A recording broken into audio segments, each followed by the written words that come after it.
Hello दोस्तों, कैसे हैं आप सभी। मैं अजय कुमार बौद्ध एक बार फिर से स्वागत करता हूं हमारे YouTube channel Gautam Buddha college Kasganj में।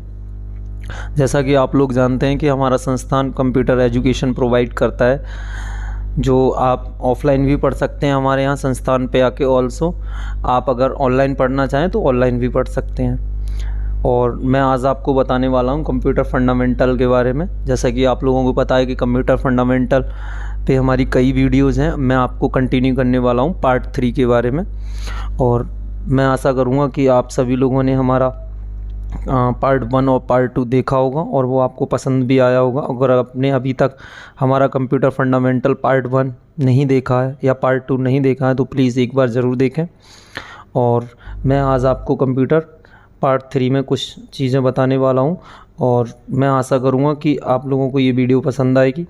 और अगर वीडियो ज़रा भी आपके लिए हेल्पफुल साबित होती हो तो आप प्लीज़ एक बार हमारे लिए कमेंट करके ज़रूर बताएं। और अगर आपको किसी अन्य टॉपिक पे अगर वीडियो चाहिए तो प्लीज़ वो भी हमें एक बार कमेंट करिए। और अगर आपने अभी तक हमारे चैनल को सब्सक्राइब नहीं किया है तो प्लीज़ आप हमारे चैनल को सब्सक्राइब कर बेल आइकन को ऑल पे सेट कर लीजिएगा, जिससे कि आपको हमारी नेक्स्ट वीडियो मिलती रहे। तो ज़्यादा समय न लगाते हुए वीडियो कर लेते हैं स्टार्ट। Computer fundamental part 3। मैं आशा करता हूँ आप लोगों ने हमारा कंप्यूटर फंडामेंटल पार्ट 1 देखा होगा और पार्ट 2 भी, और नेक्स्ट पार्ट है 3, तो जिसमें मैं आपको बताने वाला हूँ कंप्यूटर मदरबोर्ड के बारे में। यह एक कंप्यूटर का महत्वपूर्ण भाग होता है जिसके निम्न भाग होते हैं। इसमें बहुत सारे भाग होते हैं मदरबोर्ड में, जिसमें होता है प्रोसेसर, ठीक है, नंबर 2 होता है को प्रोसेसर, नंबर 3 होता है मेमोरी, नंबर 4 होता है बायोस और नंबर 5 होता है एक्सपेंशन स्लॉट। एक्सपेंशन स्लॉट में आप एक्स्ट्रा अलग से कुछ लगा सकते हैं, जैसे डॉटर बोर्ड वगैरह हुआ तो वो आप अलग से कनेक्ट कर सकते हैं। और बायोस एक शॉर्ट फॉर्म है। बायोस की फुल फॉर्म होती है बेसिक इनपुट आउटपुट सिस्टम, जो आपको पता होना बहुत ज़रूरी है, ठीक है। फिर मैं आपको क्लैरिफाई करता हूँ माइक्रो प्रोसेसर के बारे में। यह एक इंटीग्रेटेड सर्किट जिसमें बहुत से सर्किट को सिलिकॉन की धातु पर निर्मित किया जाता है। इसका आविष्कार इंटेल कॉरपोरेशन के वैज्ञानिक टेडे हाफ ने सन 1969 में किया था। तो ये जो माइक्रो प्रोसेसर है ये इंटेल कॉरपोरेशन कंपनी है, इसने आविष्कार किया था। कब? 1969 में, ठीक है। फिर है को प्रोसेसर के बारे में भी आपको पता होना ज़रूरी है। यह माइक्रो प्रोसेसर के सहयोग के रूप में कार्य करता है। इसे न्यूमेरिक को प्रोसेसर भी कहा जाता है तथा उसके साथ मिलकर अधिक गति से वर्क करता है। कुछ सॉफ्टवेयर को बिना को प्रोसेसर के ना तो सिस्टम में इंस्टॉल किया जा सकता है ना ही चलते हैं। तो को प्रोसेसर भी बहुत इंपॉर्टेंट होता है। कुछ एप्लीकेशन सॉफ्टवेयर ऐसे भी होते हैं जिसमें को प्रोसेसर बहुत ज़्यादा ज़रूरी होने वाला होता है, ठीक है। फिर है मेमोरी के बारे में भी आपको पता होना ज़रूरी है। कंप्यूटर में किसी भी वर्क को याद रखने की क्षमता मेमोरी होती है। यह 2 प्रकार की होती है। मेमोरी 2 प्रकार की होती हैं। Number 1 main memory, number 2 optional memory. तो ऑप्शनल मेमोरी में आप मेन मेमोरी पे आ जाते हैं। मेन मेमोरी भी 2 प्रकार की होती हैं और इसमें नंबर 1 होती है रोम रीड ओनली मेमोरी। आप फुल फॉर्म भी लिख सकते हैं अलग, जैसे कि मैं आपको हमेशा जो शॉर्ट फॉर्म होती है उनकी फुल फॉर्म भी बताता हूँ। आप चाहें तो उनका नोट्स बना भी सकते हैं और अच्छे से लिख सकते हैं, कोई इशू नहीं है। तो मैं आपको रोम के बारे में बताने वाला हूँ। कंप्यूटर के मदरबोर्ड के प्रोग्राम युक्त पब लगी होती है। इनके प्रोग्राम स्थायी प्रोग्राम होते हैं। कंप्यूटर को ऑफ करके पुनः ऑन करने पर इन प्रोग्राम को पढ़ा जा सकता है, अतः इसे परमानेंट मेमोरी भी कहते हैं। तो रोम जो है वो एक परमानेंट मेमोरी है और अगर आपका सिस्टम बंद हो जाता है तो आपका डेटा रहेगा और आप उसे पढ़ सकते हैं, ठीक है। नेक्स्ट है रैम एक शॉर्ट फॉर्म है। इसकी फुल फॉर्म होती है रैंडम एक्सेस मेमोरी। यह कंप्यूटर की टेम्परेरी मेमोरी होती है। जब तक कंप्यूटर ऑन रहता है तब तक इसमें स्टोर डाटा बना रहता है तथा ऑफ होने के बाद स्टोर डाटा समाप्त हो जाता है। तो रैम एक टेम्परेरी मेमोरी है और इसमें अगर आपका सिस्टम बंद हो जाता है तो इसमें कोई भी डेटा नहीं रहता है।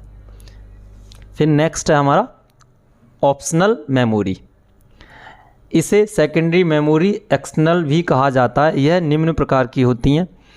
इसमें भी कई प्रकार होते हैं, जिसमें मैग्नेटिक टाइप एक है, नंबर 2 है आपका ऑप्टिकल डिस्क। तो मैं आपको इनके बारे में भी आगे बताऊंगा। फिर है स्टोरेज मीडिया, ठीक है। सामान्यतः फ्लॉपी व हार्ड डिस्क का प्रयोग किए जाते हैं। आजकल सीडी रोम चलाने बहुत प्रचलित है। जैसे स्टोरेज मीडिया में जैसे फ्लॉपी डिस्क भी आती है, हार्ड डिस्क भी आती है, जिसे हम डाटा स्टोरेज करते हैं, ठीक है। तो मैं आपको फ्लॉपी डिस्क के बारे में एक्सप्लेन करने वाला हूँ। फ्लॉपी डिस्क, इसमें हम डाटा स्टोर करते हैं। यह मैग्नेटिक मीडिया होता है और कंप्यूटर फ्लॉपी ड्राइव के द्वारा डिजिटल सिग्नल रिकॉर्ड करता है। फ्लॉपी ड्राइव का कार्य कंप्यूटर में डाटा व प्रोग्राम फीड करना तथा कंप्यूटर में पहले से स्टोरेज्ड डाटा व समस्त कार्य फ्लॉपी डिस्क द्वारा संपन्न होते हैं। तो ये फ्लॉपी डिस्क के बारे में तो आपको ये पता होना बहुत ज़रूरी है।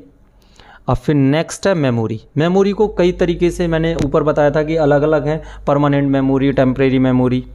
तो मैं आपको एक्सप्लेन करना हूँ। आप इस तरीके से डायग्राम भी बना सकते हैं। पहले मेमोरी, फिर प्राइमरी मेमोरी, 2 भागों में बांटा गया है मेमोरी को, और सेकेंडरी मेमोरी। सेकेंडरी मेमोरी को भी 2 भागों में बांटा गया है, एक है मैग्नेटिक टाइप मेमोरी और एक ऑप्टिकल टाइप मेमोरी। फिर प्राइमरी मेमोरी को भी 2 भागों में बांटा गया है, एक रैम और एक रोम, ठीक है। अब यहाँ पे मैग्नेटिक टाइप जो मैंने आपको बताया था, इसको भी 3 भागों में बांटा गया है मैग्नेटिक टाइप को, जिसमें ऑडियो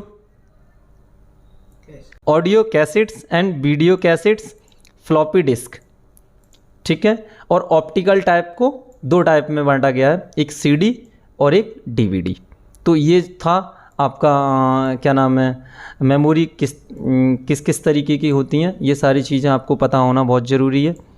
फिर नेक्स्ट हम चलते हैं मेमोरी मापने का एक समय, मापने की एक पूरी प्रक्रिया। जैसे कि आप सपोज करो जीबी, एमबी के बारे में पता होना बहुत ज़रूरी है। सपोज करो आप 1 जीबी लेके आते हैं, तो 1 जीबी में कितने एमबी होते हैं, बहुत सारी चीज़ें होती हैं, ये आपको पता होना ज़रूरी है। जैसे कि एक बिट में 0 और 1 होता है।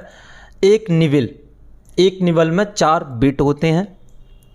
और फिर एक बाइट में 2 निवल और 8 बिट होते हैं, ठीक है। फिर है एक केवी की फुल फॉर्म होती है किलोबाइट, और एक केवी में 1024 बाइट होते हैं, ठीक है। फिर आपका एक एमबी, और एक एमबी में 1024 केवी होते हैं।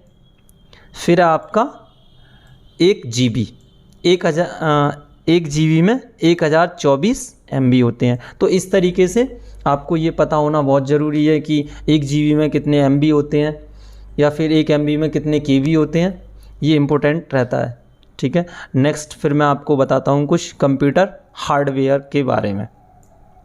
कंप्यूटर हार्डवेयर, तो पीसी पर कार्य करने के लिए आपको निम्न चीज़ों की आवश्यकता होती है, जिसमें नंबर 1 होता है हार्डवेयर, नंबर 2 होता है ऑपरेटिंग सिस्टम, और नंबर 3 होता है एप्लीकेशन सॉफ्टवेयर। तो सबसे पहले हम हेडिंग डाल लेते हैं हार्डवेयर, ठीक है। हार्डवेयर मैंने यहाँ पे लिख रखा है, आप नोट कर सकते हैं। वास्तविक मशीन को ही हम हार्डवेयर कहते हैं, जिसे देख व छू सकते हैं, हार्डवेयर कहलाते हैं। जैसे keyboard, monitor, printer, CPU, etc.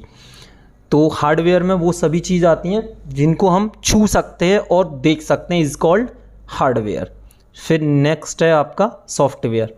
तो सॉफ्टवेयर भी आपको पता होना चाहिए।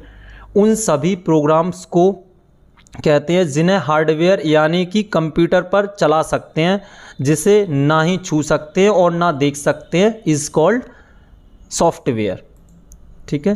तो ये सॉफ्टवेयर की परिभाषा है, आप एक्सप्लेन कर सकते हैं। अब है ऑपरेटिंग सिस्टम के भी बारे में पता होना ज़रूरी है। और कंप्यूटर आप जब भी कर पाएंगे जब ऑपरेटिंग सिस्टम हो। सॉफ्टवेयर भी विदाउट ऑपरेटिंग सिस्टम के नहीं चलते हैं। तो ऑपरेटिंग सिस्टम के बारे में बता रहा हूँ। हार्डवेयर एवं सॉफ्टवेयर कंप्यूटर के बीच के संबंध को OS, DOS, Windows, Linux ETC कहते हैं, जो प्रोग्राम और डाटा फाइल्स को नियंत्रित करता है और प्रोग्राम चलाता है, उसे ऑपरेटिंग सिस्टम के बिना आप कुछ भी नहीं कर सकते।